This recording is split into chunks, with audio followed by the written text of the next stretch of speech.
की। फरमाइए सुंदर साथ जी। आप हक श्रीराजी महाराज वे धाम के धनी सच्चिदानंद स्वरूप आप श्री प्राणनाथ जी फरमा रहे हैं, अरवा आशिक जो अर्श।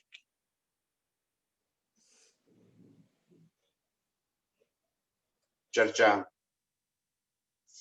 प्रारंभ करने से पहले सभी सुंदर साथ को नए साल की शुभकामनाएं। और कैसी शुभकामनाएं? क्या चाहिए? स्वास्थ्य अच्छा चाहिए, ऐश्वर्य चाहिए, धन चाहिए, प्रतिष्ठा चाहिए ना। मांगत हो मेरे दुल्हा मन कर कर्म वचन, ये जिन तुम खाली करो। ये प्रीतम मैं आपसे एक ही बात, एक ही चाहना कि आपके चरणों से अलग मत करो, जुदा मत करो। आपके चरण ही मेरे जीव के जीवन, बस यही चाहती हूं कि रात दिन आपकी स्मृति में मेरे कट जाए। आपकी स्मृति मेरे दिल से एक पलक के लिए भी हटे नहीं, बस यही मांगती। मोमिन दुनी का बेवरा।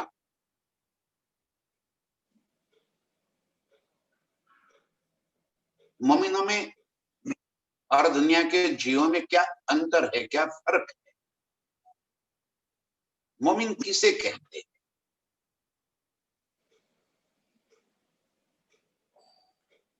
कभी कभी सुंदर साथ पूछते हैं कि हमारे अंदर ब्रह्म सृष्टि है, हम परमधाम की आत्म हैं, ऐसा कैसे पता चल जाएगा? हमें शंका क्यों हो रही? इस बात का हमें डाउट क्यों हो रहा है कि मैं ब्रह्म सृष्टि हूं कि नहीं? यदि मेरी रहनी वो तो मुझे पता है,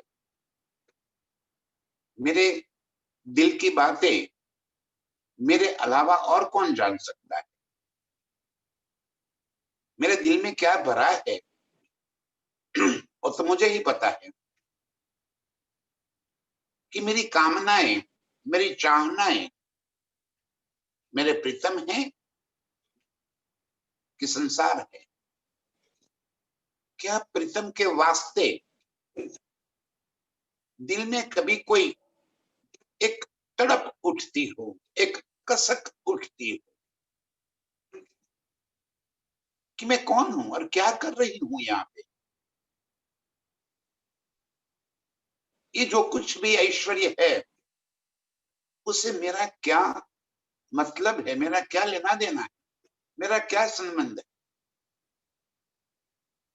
और ये बात जिसके दिल में उठती है, और वो तब उठती है जब प्रीतम से जुदागी का एहसास होता है, प्रीतम के प्यार की तड़प आती। मोमिन दुनी का बेव।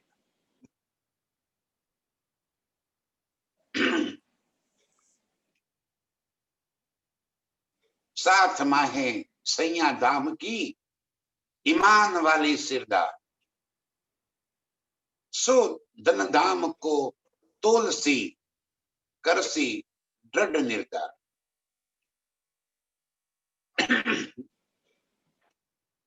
साथ माहे सैया, यहां साथ कौन और सैया कौन? साथ किसे कहा और सैया किसे कहा? साथ इसे कहा जो सारे के सारे सुंदर थे। बॉर्न बाय प्रणामी, प्रणामी के घर जन्म धारण कर लिया और लेवल लग गया सुंदर साथ का, एक वो सुंदर साथ,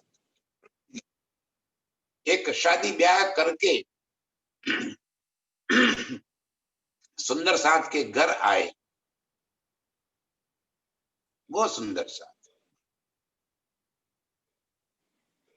किसी संबंध से, किसी तरह से युद्ध में मिल गए, वो सुंदर साथ। 7 माहे सैया, और उन्हीं के बीच में परम धाम की सैया ब्रह्म सृष्टिया है। तो कैसी होगी? ईमान वाली सिरदार, उनका ईमान दृढ़ होगा। एक प्रीतम के सिवा और कहीं भी उनकी सुरता लगेगी ही नहीं। एक प्रीतम को छोड़ के और कहीं पे उनका लक्ष्य जाएगा ही नहीं। सो धन धाम को तुलसी, ये धनी ने जो धाम का धन दिया है, उसी के अनुसार वो चलेगी।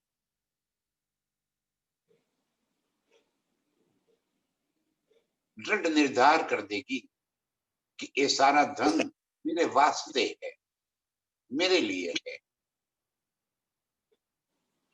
हकीकत और मारिफत की बात,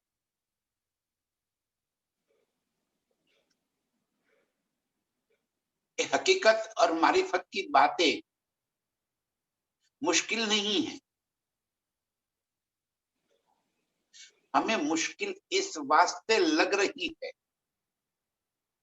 क्योंकि हमारी चाहनाएं संसार की ओर लगी है। हमसे संसार अभी छूटता नहीं है। बार बार समझाने के बाद भी दिमाग में यही बात रहती है कि सब बराबर है, लेकिन ये भी तो चाहिए। बस ये बात नहीं छूटती। मोमिन दुनी का बेवरा, दुनी जी फरमा रहे, आशिक अरवा अर्श की जाके हृदय हक सूरत। आशिक अर्श की, आशिक रूह। दरी ने हमें आशिक कह दिया। बस ये आशिकी की तो बात है। आशिक और माशुक में अंतर क्या है?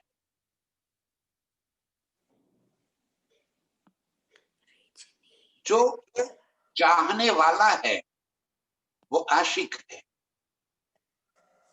वो जिसे चाहता है वो माशुक है। चाहत जिसके दिल में भरी है वो आशिक, और जिसके वास्ते चाहत भरी है वो माशुक। आशिक अरवा अर्श की।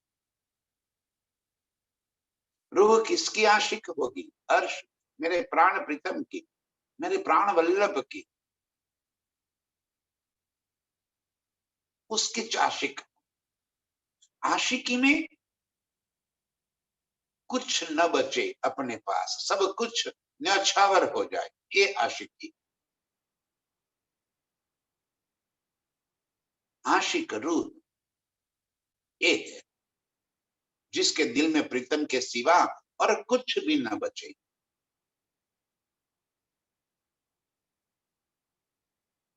आशिक अरवा अर्श की, ये रूहों के दिल में प्राण प्रीतम के प्रति इतनी आशिकी भरी पड़ी होगी, जाके हृदय अक सूरत, जिसके दिल में प्रीतम की सूरत बसी रहेगी,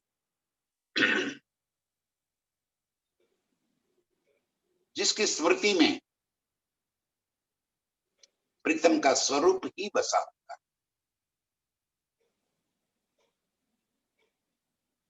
रात दिन प्रीतम के संग जो अर्श की अनंत लीलाओं और उसी लीलाओं के अंदर वो डूबी रहेगी।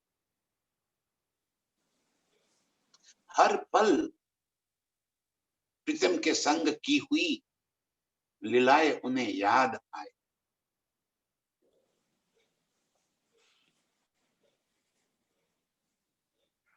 इस संसार की प्रकृति की एक एक लीला में वो अर्श के संग जोड़ देगी, अपने आप को अर्श में पाएगी। जाके हृदय अक सूरत, जिसके दिल में प्रीतम की सूरत बस गई है। आशिक अरबा अर्श की कौन है? मोमिन दुनी का बेवरा। मोमिन कौन है? किसे मोमिन कहा?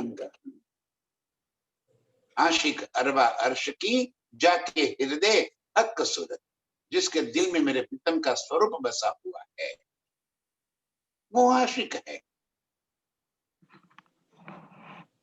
आशिकी कोई तन से थोड़ी होती है। आशिकी तो दिल की लीला है। और हम दिल में जो बसाते हैं उसी की तरफ तो लक्ष्य होता है। यदि दिल में प्रतिष्ठा बसी है, ऐश्वर्य बसा है, दुनियादारी बसी है, तो रात दिन हमारा लक्ष्य दुनिया की ओर रहेगा। वो कहने की जरूरत नहीं पड़ेगी, न कुछ बोलने की जरूरत पड़ेगी। और जो आशिक है मेरे प्रीतम की, उसके दिल में प्रीतम बसे है, तो उसे हर चीज में प्रीतम नजर आए, हर लीला में प्रीतम नजर आए। जाके हृदय हक सूरत, जिसमें दिल में प्रीतम का ही स्वरूप बसा हुआ है।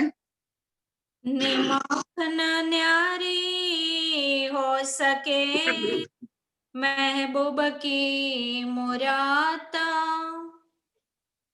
निमक न्यारी न हो सके, एक पल के लिए भी प्रीतम का ये स्वरूप उसके दिल से दूर नहीं हो सकता। महबूब की मूरत, मेरे प्रीतम का मूरत का अर्थ तो होता है मूर्ति।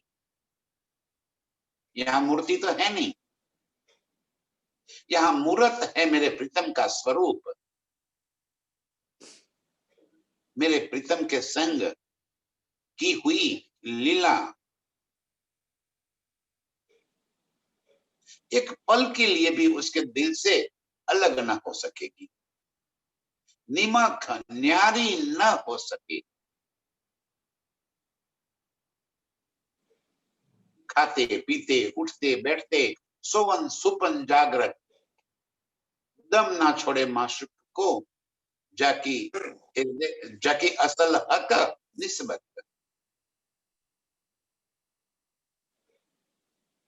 जो मूल स्वरूप अर्श का है, जिसका निस्बत रब जी के साथ, जो अंगना है, एक पल के लिए भी प्रीतम के स्वरूप से अलग नहीं हो पाएगी। बस एक शब्द क्या सुन लिया, फिर तुरंत उसी पल उसमें डूब जाएगी। शब्द याद आते ही उसे अपने प्रीतम का सारा सुख उसी पल दिल में बस जाए।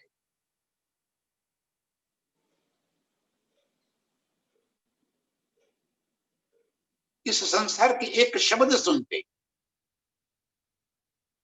कोई भी शब्द सुन लिया अर्श का, संसार का, उसका लक्ष्य अर्श के प्रति रहेगा।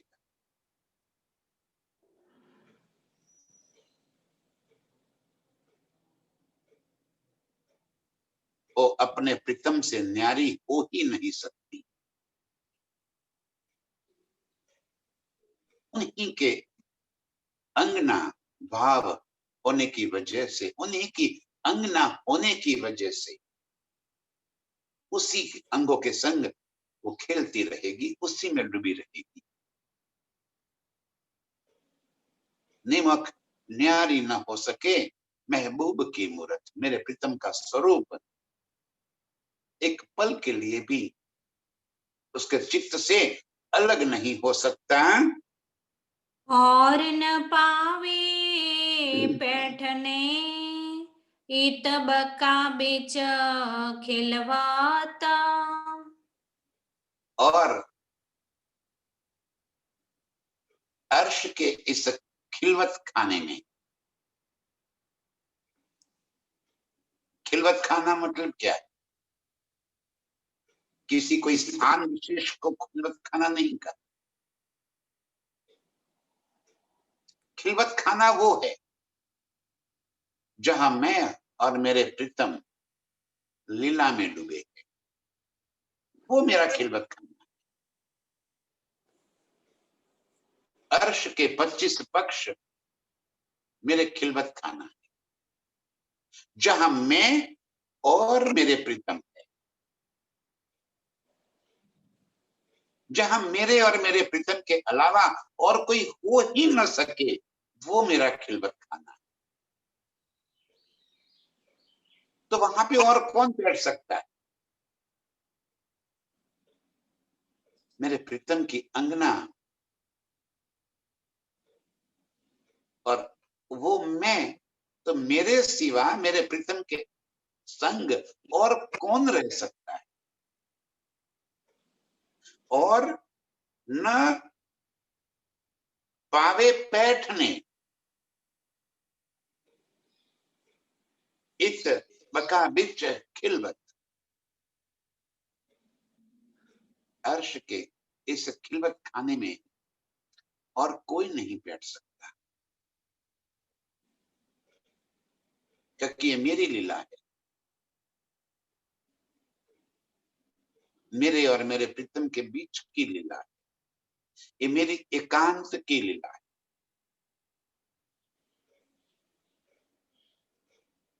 मेरे लिए अर्श के सारे 25 पक्ष खिलवत खाना ही है।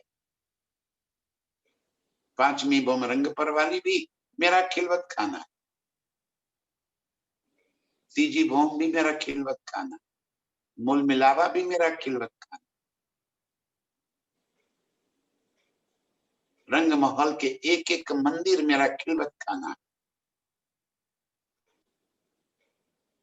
मंदिर माने ये ध्वजा पताका वाला मंदिर की बात नहीं हो रही। मंदिर माने कि मेरे और प्रीतम के संग जहां लीला होती है वो मंदिर होते हैं।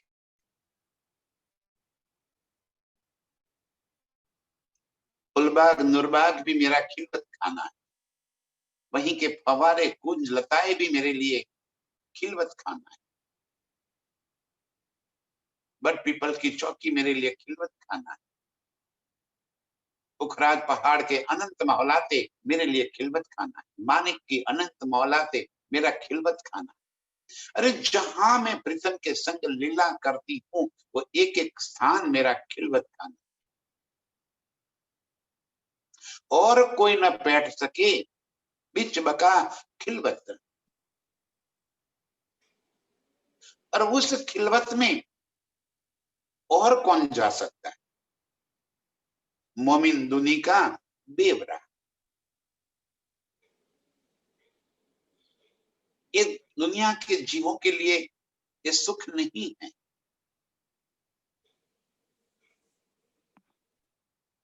ये मेरा खिलवत खाना है। मुझे पता है कि मेरे प्रीतम के संग मैंने क्या सुख लिया,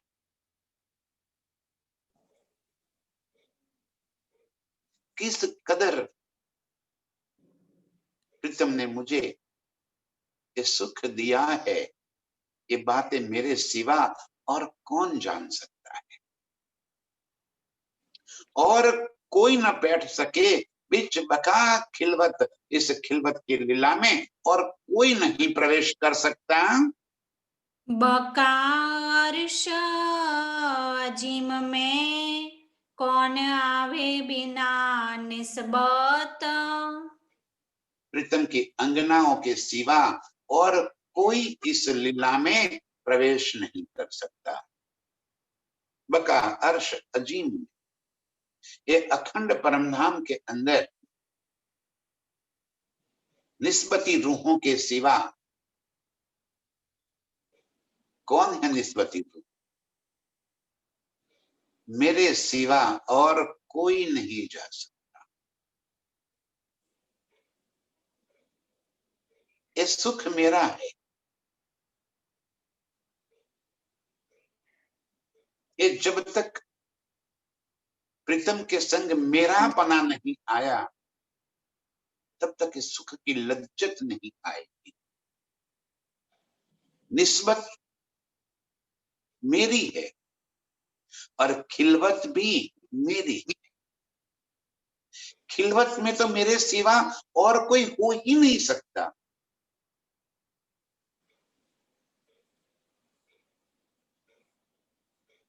क्योंकि लीला जो मेरे संग हो रही है उसी का मुझे आनंद है।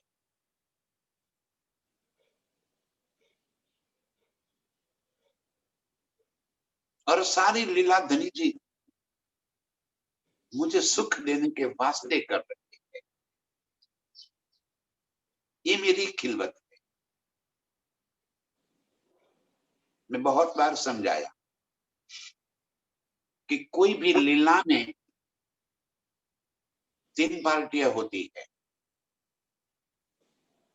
फर्स्ट पार्टी जो लीला करने वाली है, सेकंड पार्टी जिसके साथ लीला करती है, और थर्ड पार्टी जो इन दोनों को देख रही है।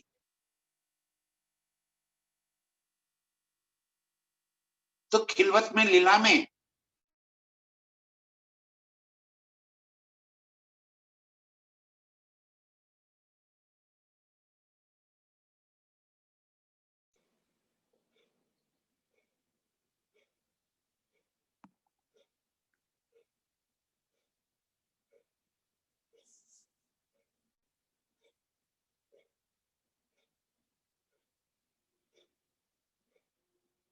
निस्बत के सिवा, मूल संबंध के सिवा ये लीला में और कोई नहीं आ सकता।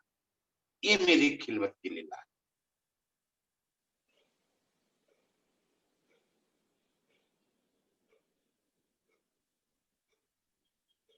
अर्श के ये 5 शब्द मारिफत, वाहिदत, पूरा अर्श आ गया, पूरी लीला आ गई, मेरे प्रीतम के सारे स्वरूप बस गया।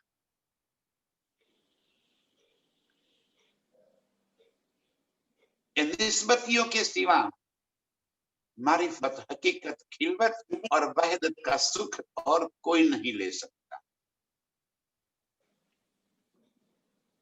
ये मोमिन है।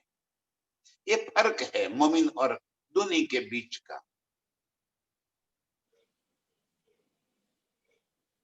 ये बातें सुनना अलग बात है और उसका सुख लेना ये और बात है। ये सुख दिल में भर भर के आ जाना ये और बात है।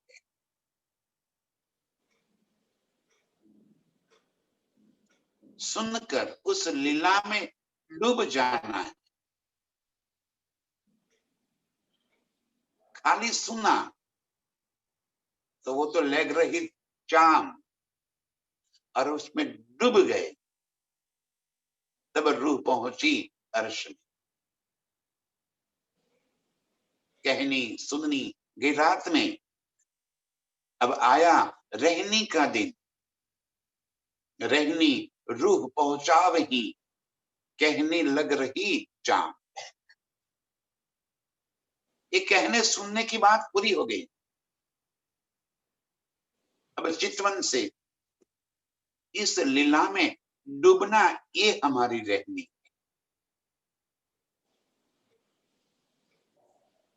अब ये मस्ती दिल में भर लेना, ये मस्ती में डूब जाना, ये हमारी रहनी। और रहनी रूह पहुंचावे, ये रहनी ही हमें प्रीतम के संग इस लीलाओं में पहुंचा देगी। और ये काम बिना निस्बत और कोई नहीं कर सकता। जिसका मूल संबंध है वो ही ये सुख पाएगा।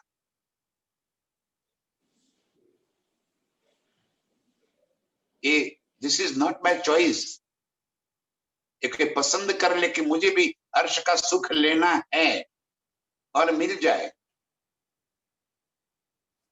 ऐसा नहीं होगा। ये निस्बतियों के वास्ते, दिस इज फॉर चूजेबल पर्सन।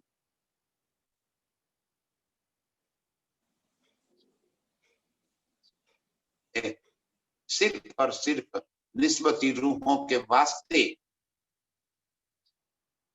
ये सारे सुख इस संसार में मेरे प्राण प्रीतम लेकर आए। दुनिया सुनेगी, सुनकर उसका आनंद लेगी, लेकिन उस लीला में डूब नहीं पाएगी। बका अर्श अजीम में कौन आवे बिना निस्बत। इस खिलवत की लीला में निस्बती रूहों के सिवा और कोई नहीं आ सकता। और तो कोई है नहीं बिना एक हक जात। अर्श में एक मेरे प्रीतम के सिवा और कोई है ही नहीं। एक हक जात, एक प्राण प्रीतम, यही मारिफत है।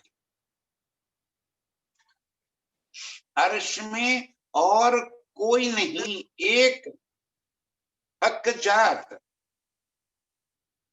एक मेरे प्रीतम के बिना और कोई अर्श में है ही नहीं। ये मारिफत है। और मारिफत के दिल की जो बात प्रकट हो गई वो हकीकत हो गई। और वो हकीकत में अर्श की रूहें, श्यामा जी, अक्षर ब्रह्म, ये सारा हकीकत।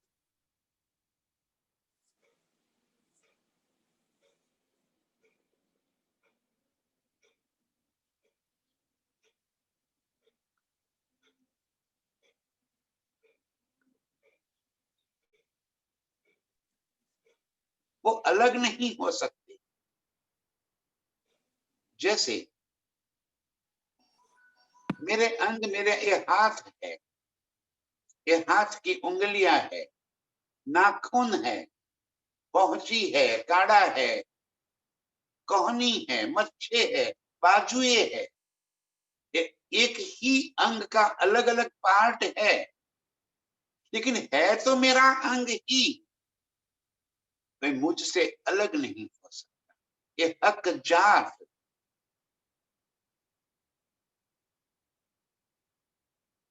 अर्श में एक हक जात राज्य के सिवा और कुछ है ही नहीं। ये मारिफत, ये द्वैत के अंदर बैठकर अद्वैत की बातें समझाना थोड़ा मुश्किल तो है ही।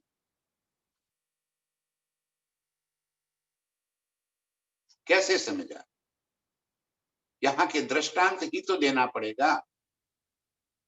जैसे मैं और मेरे अंग, मेरे दोनों हाथ है, 10 उंगलियां हैं, ये सारी हकजात मेरा ही तो अंग है।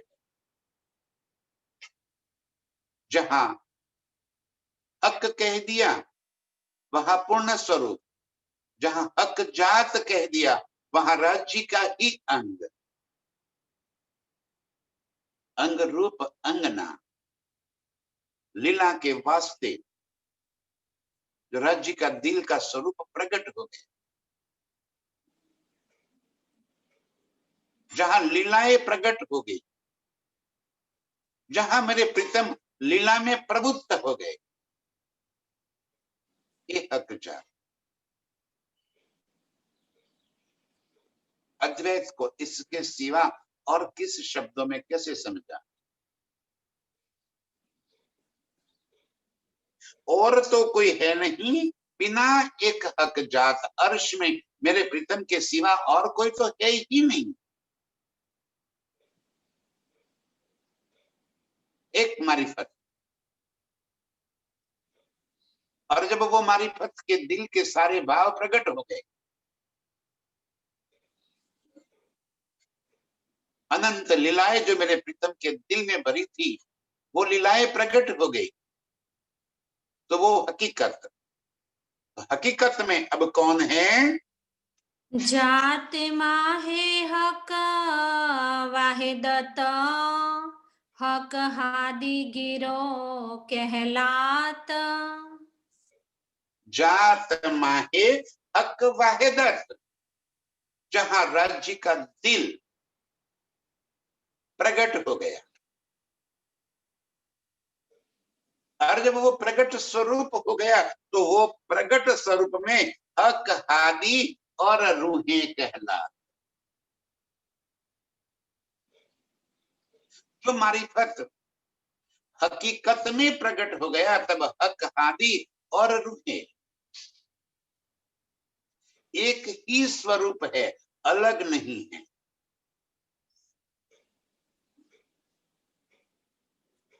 रज्जी, श्यामा जी और रूहें अलग नहीं है, सिर्फ लीला के वास्ते जो मारिफत है वो ही हकीकत में परिवर्तित हो गई। मारिफत ही स्वयं लीला में प्रवृत्त हो गया, वो हकीकत हो गया, और उसी में मारिफत का दिल लीला कर रहा है। वाहिदत के बारे में मैंने बार बार समझाया, वाहिदत एक दिल ही नहीं, वाहिदत एक दिल है, और दिल है मेरे प्रीतम का। मेरे प्रीतम का दिल ही अर्श में लीला कर रहा है। प्रीतम के दिल की बातें ही हम रूहों के दिल में पहुंचती, वो जितना पहुंचाना चाहते हैं इतना ही हमारे दिल में पहुंचता है। हमारे दिल की सारी बातें प्रीतम जानते हैं क्योंकि उनका ही दिल है हम, और उनके ही दिल होने के बावजूद उनके दिल की सारी बातें हम नहीं जानते। वो जितना पहुंचाना चाहते हैं इतना ही पहुंचता है।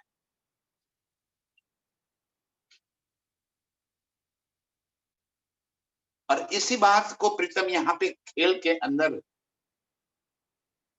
अपने दिल के सारे राज खोल कर बता दी। जो लीला अर्श में नहीं हो रही थी वो बातें यहाँ पे बता दी, और हमें अपने दिल के सारे राज खोल कर दे दिए। तभी तो हम अभी यहाँ पे प्रीतम के दिल की बातें कर पाते। अर्श में हमारा अस्तित्व, हमारा स्वरूप होने के कारण हम अपने आप को प्रीतम से अलग समझने लगे। हमें हमारी आशिकी नजर आई। यही कारण है कि हमने कह दिया कि हमारा इश्क ज्यादा है, प्रीतम का इश्क हमें नजरों में ही ना आया।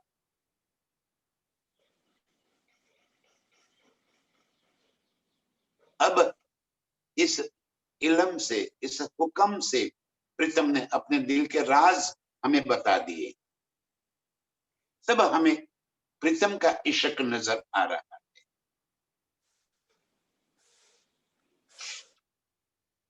ध्यान से सुंदर समझिए, हकीकत की लीला में अर्श के 25 पक्ष की अनंत न्यामतें, ये हकीकत की लीला है।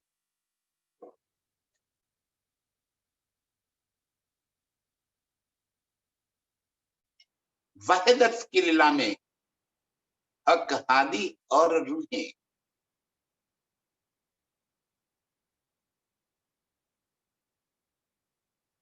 प्रीतम के संग हमारी जो इश्क की लीला है,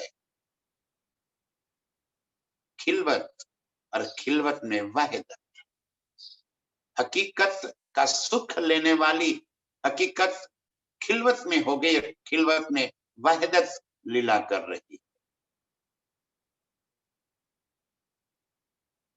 इसलिए दली ने कह दिया, अर्श की खिलवत में हक की वहदत। सरकार साहब से ये बात उस समय तो सुनी थी, और तब ये शब्द पकड़ में नहीं आए थे। अब जैसे जैसे डूबते जा रहे हैं, अब ये शब्द पकड़ में आ रहे। अर्श की खिलवत में हक की वहदत, बैठ के बातें जो करी, कहां गई मारिफत।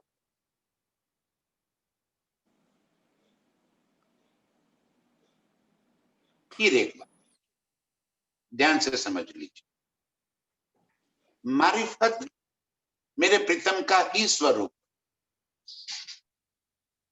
और प्रीतम के दिल में जो अनंत न्यामतें, अनंत लीलाएं भरी पड़ी है, उस लीला में प्रीतम प्रवृत्त हो गए, वो लीला प्रकट हो गई। जो दिल में भरी हुई बातें थी, उसी बातों का प्रकट स्वरूप वो हकीकत। हकीकत और मारिफत अलग नहीं है, दोनों एक ही है। मारिफत ही हकीकत है।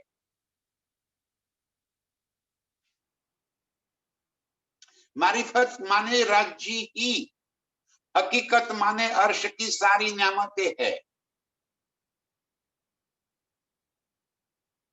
परम धाम के 25 पक्ष की जितनी भी बातें हैं, अर्श के जल, जीनी, वायु, तेज, आकाश, पेड़ पौधे, बाग बगीचे, फव्वारे, मोहलाते, पशु पंछी, अब किसके नाम ले? ये सारी हकीकत है, और हकीकत ही मारिफत है। यहाँ के शब्दों से बात समझा देना कैसे बताऊं? मारिफत और हकीकत अलग नहीं है, मारिफत ही हकीकत, राज्य ही हकीकत के सारे स्वरूप स्वयं है। अर्श की हकीकत, अर्श की न्यामतें, ये हकीकत कहा। अर्श के पशु पंछी क्या है? तो हकीकत। हम रूहें क्या है? हकीकत। मोहलाते क्या है? हकीकत। और हकीकत कौन है? तो मारिफत मेरे प्रीतम। तो मेरे प्रीतम हकीकत क्यों हो गए? तो खिलवत, लीला। अब खिलवत में कौन है? तो अर्श की सारी न्यामतें खिलवत में नहीं है। हक, हादी और रूहे एक खिलवत में है।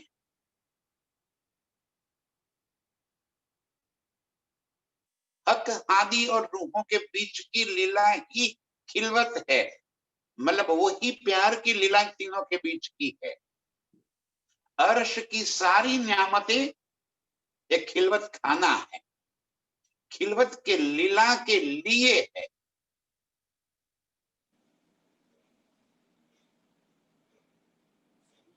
और मेरे प्रीतम का ही दिल इस वाहिदत में लीला कर रहा है।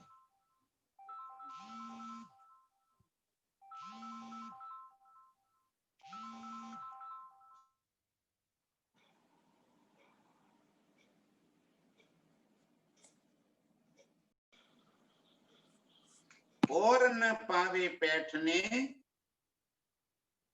बीच बका खिलवत। बका अर्श अजीम में कौन आवे बिना निस्बत। और कहते हैं और तो कोई है नहीं बिना एक हक जात। जात माहे हक वाहिदत। इन्हीं हक जात के बीच में हकीकत के स्वरूपों के बीच में वाहिदत दिल की प्यार की लीला हक हादी गिरो कहलात। रज्जी श्यामा जी और रूहें यही हकीकत का स्वरूप। इन्हीं के बीच में खिलवत है यही वाहिदत है। उनके लिए ही अर्श के सारे स्वरूप है। 25 पक्ष इन्हीं लीलाओं के संग है।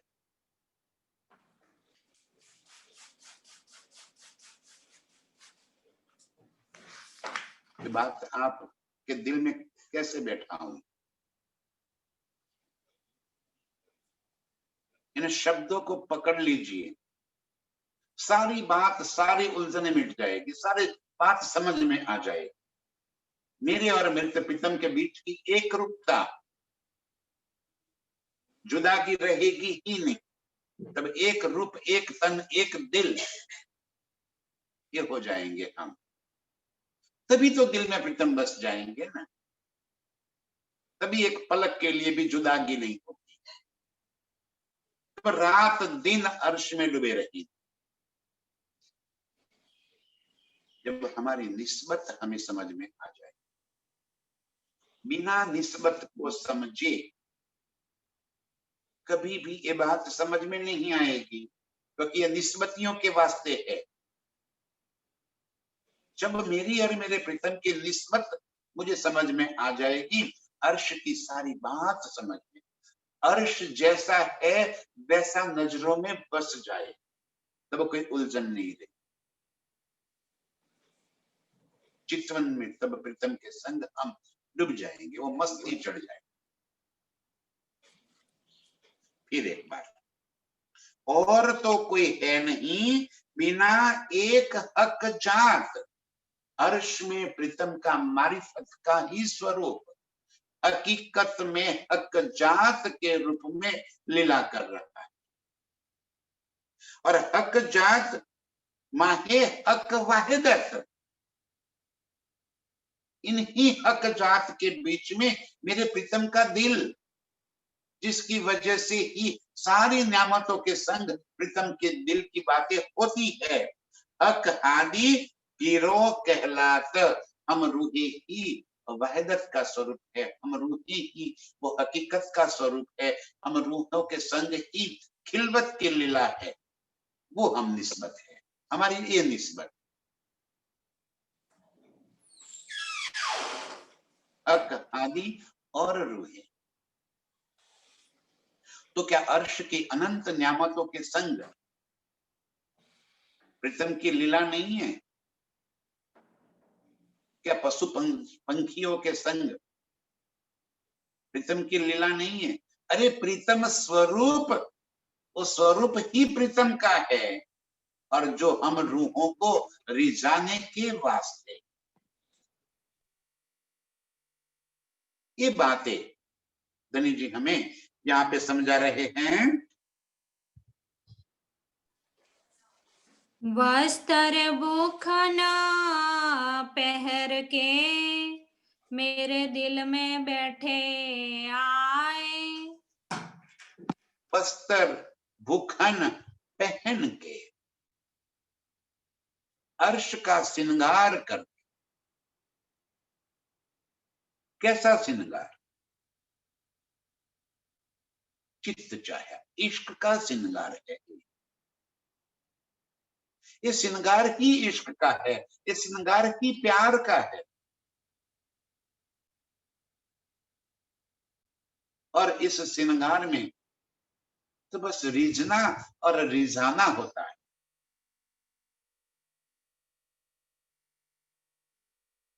ऐसे वस्त्र भूखन पहन के मेरे दिल में बैठे आए। मेरे प्रीतम का स्वरूप मेरे दिल में बस गया, मेरे नैनों में बस गया।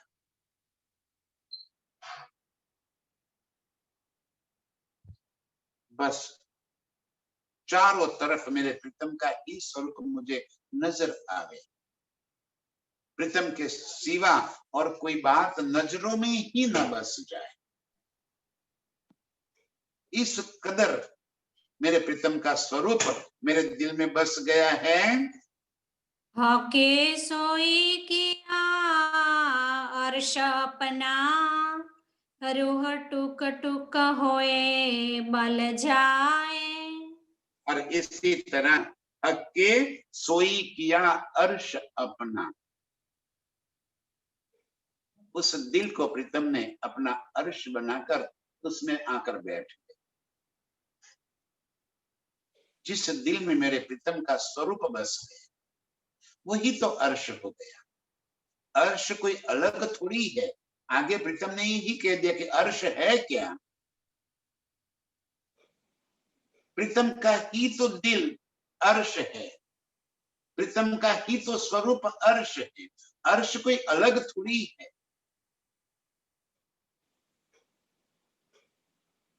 हकीकत ही तो मेरे प्रीतम का दिल लीला कर रहा है। तो कहते हैं हके सोई किया अर्श अपना, जहां मेरे प्रीतम का स्वरूप बस गया वही तो अर्श बन गया। अर्श में मेरे प्रीतम और मेरे प्रीतम में अर्श। जहां प्रीतम वहां अर्श, जहां अर्श वहां मेरे प्रीतम। जब मेरे प्रीतम को मैंने दिल में बसा लिया, चित्त चाहे श्रृंगार करके, क्योंकि आशिक हूं ना। आशिक अपने माशूक को सज धज कर इस कदर देखना चाहता है कि मोहित हो जाए, और वो ही स्वरूप लेकर मेरे प्रीतम मेरे दिल में बस गए। रूह टुक टुक होए बल जाए। बस अब इसी स्वरूप के ऊपर रूह बल बल जाती है, वारी वारी जाती, कुर्बान हो जाती। अब इस स्वरूप के सिवा और कोई बात दिल में बसती ही नहीं। आशिक रूह को प्रीतम के स्वरूप के सिवा और कोई बात रुचती ही नहीं। ये स्वरूप ही इतना सुंदर है। आशिक रूह उसी में खो जाती, टुक टुक हो जाए, बल बल जाए, वारी वारी कुर्बान हो जाए। इसके सिवा और कोई देखने की चाहना ही न बचे। एक प्रीतम के सिवा संसार में और कोई चाहत रही ही नहीं। सारी चाहते हमारी सिमट।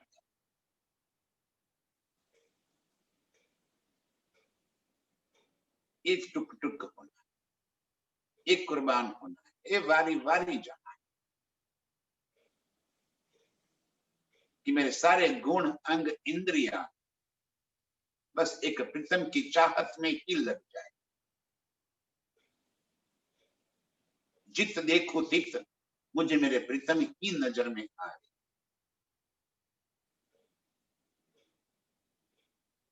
ये हमारी चाहते हैं, ये बल बल जाना है। और जैसे प्रीतम मेरे दिल में बस गए तो और कोई बसे ऐसी जगह तो रहेगी ही नहीं। जब प्रीतम ही दिल में बस गए तो प्रीतम के सिवा और क्या चाहत रह सकती। बस ऐसे ही अपने प्रीतम को दिल में बसाकर उसी स्वरूप के ऊपर टुक टुक कर दे, बल बल हो जाए। ऐसे सभी रूहों के चरणों में कोटि कोटि प्रणाम। प्रणाम सुंदर।